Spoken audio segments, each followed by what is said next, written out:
Welcome to the first cast I've ever did. Hope you like it, hope you enjoy it, comment down below if you do. We're starting off with the negative of a relief I rendered in a CAD program, and after I 3D printed it, I sealed it. I also printed some walls, also sealed them, then I also lubed everything up with some vegetable oil to prevent sticking. I then used all the parts to make a box in which I pour in the cement, and after pouring it, I made sure to agitate it a lot to prevent any bubbles from getting trapped inside. You can also see I did secure it with a bunch of rubber bands and clips just to prevent any leakage while it was drying overnight. And I must say the sidewalls did come off pretty easily. Maybe it was the oil, who knows, but maybe I should have put some more on the actual main part of this cast, because even though my best efforts giving it some tippy taps to start off, I removed the other edges, it just wouldn't budge.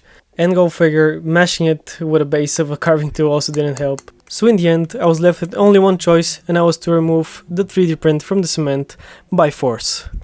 And by that I mean just me, a pair of pliers, and the 3D print that I was trying to unstick from the cement. You can see some battle scars left from our fight. And as if that wasn't enough, I also saw quite a bunch of bubbles on the top surface, making me the agitated one, not the actual cement. Overall, it did turn out pretty successful for a first try. Of course, let me know if you agree down below in the comments. This is it for me for now. Bye bye.